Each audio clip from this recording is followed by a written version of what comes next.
ఇప్పటి వరకు కూడా కేసీఆర్ అసెంబ్లీకి పోడు అని చాలామంది మాట్లాడిన దాఖలాలు కనిపించాయి. బట్ నిన్న ఆయన సడెన్‌గా అసెంబ్లీకి వెళ్ళేసరికి ఏంటి అసలు? దాదాపు కేసీఆర్ గారు వివరణ ఇచ్చారు దాని గురించి. నేనెందుకు రాలేదు ఇంతకుముందు కొంచెం లెగ్ కాలు విషయంలో ఇబ్బంది, డాక్టర్స్ టెస్ట్ తీసుకోమన్న సంగతి. అంటే ఇప్పుడే కాదు, బిఫోర్ గూడా అదే విషయం బీఆర్ఎస్ శ్రేణులు గావచ్చు, కేసీఆర్ గారు చెప్తున్నారు. అయినప్పటికీ కూడా ఇగ మాట్లాడేవాళ్ళు అనేకం మాట్లాడుతుంటారు. దాన్ని కుండ బద్దలు కొట్టినట్టు నిన్న అసెంబ్లీకి రావడం జరిగింది. వచ్చారు, అందరూ చూసారు. బడ్జెట్ గూడా ప్రవేశపెట్టారు.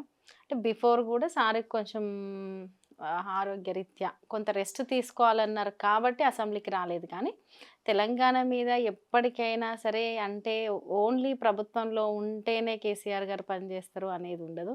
ప్రతిపక్షంలో ఉన్నా తెలంగాణ కోసమే పనిచేస్తారు. అధికారం లేకపోయినా, తెలంగాణ రాకముందైనా అంటే ఏ సందర్భంలో అయినా సరే తెలంగాణ కోసం పనిచేసే దాంట్లో కేసీఆర్ గారు చాలా కీలకంగా ఉన్నారు. ఎందుకంటే రాష్ట్రాన్ని సాధించిన దాంట్లో వారే కీలకంగా ఉన్నారు కాబట్టి, ఖచ్చితంగా ప్రతిపక్షంలో గూడా బలంగా తెలంగాణ ప్రజల పక్షాన ఏది మంచో అది చేసే దాంట్లో కేసీఆర్ గారు కీలకంగా ఉన్నారు, ఉంటారు. రైట్. అయితే అసెంబ్లీ సెషన్స్‌లో జరిగినటువంటి దాంట్లో కూడా అసెంబ్లీలో ఎక్కడ కేసీఆర్ గారు అంటే మాట్లాడకపోవడానికి గల కారణాలు ఏమై నిన్న ఉంటాయి? బడ్జెట్ ప్రవేశపెట్టారు గదా! నెక్స్ట్ ఆ బడ్జెట్ మీద అంటే అసెంబ్లీ మీడియా పాయింట్ దగ్గర అసలు దాదాపు ఎవరు ఊహించంది కేసీఆర్ అవును. గారు 20 సంవత్సరాల తర్వాత మీడియా పాయింట్ దగ్గరకొచ్చి మాట్లాడడం అనేది ఊహకందనిది నిజంగా చెప్పాలంటే. వచ్చి మాట్లాడారు. ఎట్లా ఉంది? ఏంటి? బడ్జెట్ ఏ రకంగుంది? జస్ట్ బడ్జెట్ ఏదో స్టోరీ టెల్లింగ్ లాగా ఉంది అన్న సంగతి. బడ్జెట్‌లో పెద్ద విషయం ఏం లేదు అన్న సంగతి దాదాపు రాష్ట్ర ప్రజలకందరికీ అర్థమయ్యేటట్టు వివరించారు. నెక్స్ట్ బడ్జెట్ మీద చర్చా కార్యక్రమాలలో ఖచ్చితంగా మాట్లాడతారు. ఏంటి అనేది చెప్తుండొచ్చు. ఓకే. రైట్. అయితే మరొక విషయానికొస్తే గనుక ప్రవేశపెట్టిన బడ్జెట్‌లో ఎక్కడా కూడా నిరుద్యోగుల గురించి ఒక్క మాట ప్రస్తావన అనేది నిన్న అసెంబ్లీ బడ్జెట్ సెషన్స్‌లో జరగలేదు. అండ్ అలాగే ఇంకొక విషయానికొస్తే గనుక నిరుద్యోగులకి ఎన్నికల ఎలక్షన్స్ అంటే ప్రచారం టైంలో నిరుద్యోగ భృతి ఇస్తాము 4,000 అని చెప్పేసని అన్నారు.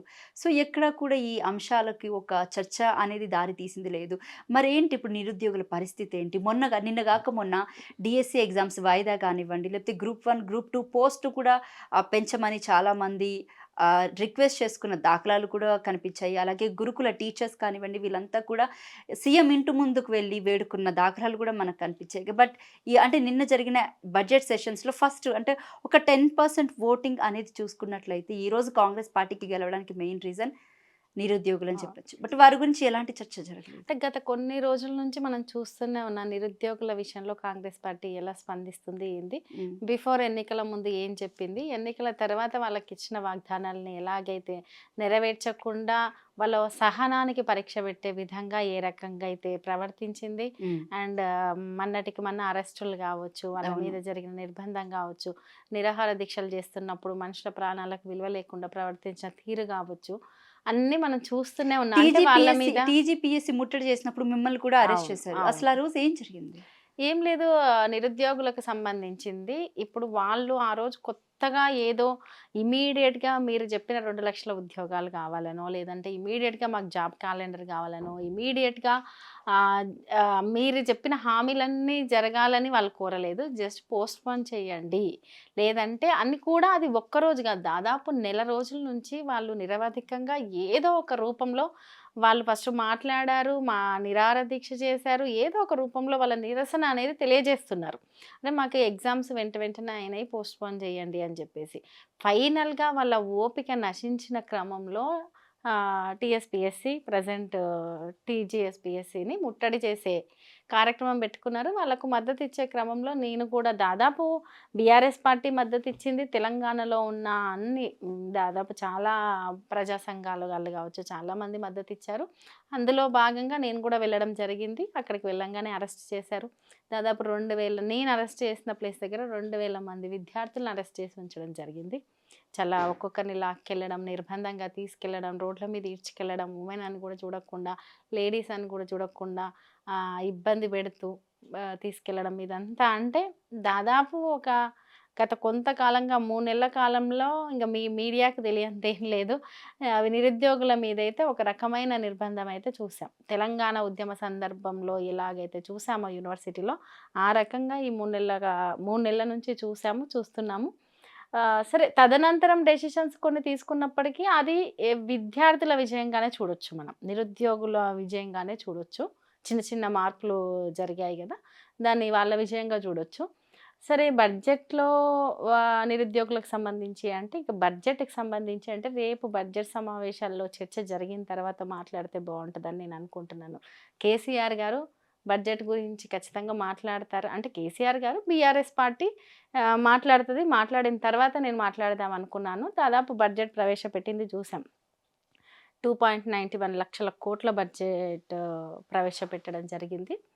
మనకు కంపేర్ విత్ అంటే వాళ్ళిచ్చిన గ్యారంటీలు, హామీలు ఏవైతే ఉన్నాయో, ఆ హామీలకు ఈ బడ్జెట్‌కు సంబంధం లేకుండా అదొక మాటల గారడియో, లేకపోతే గడిబిడి చేసినట్టు అట్లా ఉంది తప్పితే ఈ బడ్జెట్ పెద్ద ఆశాజనకంగా, పెద్ద తెలంగాణ ప్రజలకు అయ్యో! మాకు దాదాపు 6 గ్యారంటీలు, 13 అంశాలు, 420 సంక్షేమ పథకాలు అందుతాయి. 421 అని అన్నారు. 21 సంక్షేమ పథకాలు అందుతాయి అని ఆశ పెట్టుకునే విధంగా అయితే బడ్జెట్ లేదు.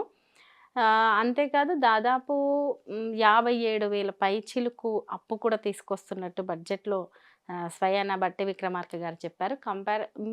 ఇంతకు ముందుతో పోలిస్తే 12,000 పైన అప్పు పెరిగినట్టే కనబడుతుంది. అంటే బడ్జెట్‌లో.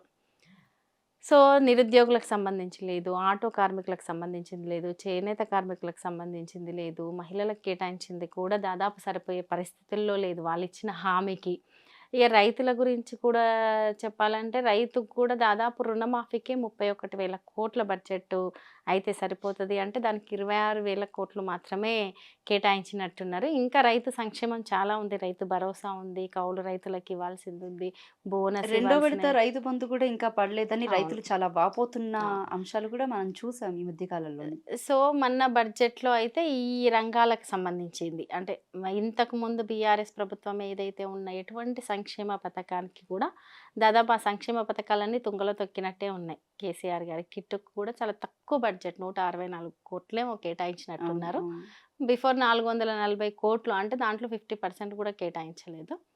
అట్లా ఒక్కొక్కటి లెక్కల ప్రకారం చూసుకుంటే బడ్జెట్ పెద్ద వాళ్ళిచ్చిన హామీలకు సరిపడే బడ్జెట్‌గా అయితే లేదు. ఇబ్బందికరంగానే ఉంది. తర్వాత అది ఇప్పుడు ఈ అనౌన్స్ అయిన బడ్జెట్ ప్రాక్టికల్‌గా గూడా ఎంతవరకు ఇంప్లిమెంట్ అయితది అనేది గూడా తర్వాత తెలుస్తది. అది వేరే విషయం అనుకోండి. బట్ నిరుద్యోగులకైతే వాళ్ళిచ్చిన నిరుద్యోగ భృతి గావచ్చు. అంతేకాదు ఉద్యోగులకు సంబంధించి గూడా 4 విడత డీఏ, హ్మ్. పీఆర్సీ ఇటువంటి వాటికి కూడా బడ్జెట్‌లో ఎటువంటి కేటాయింపు కనబడలేదు. బడ్జెట్ అయితే చాలా నిరాశ కల్పించింది.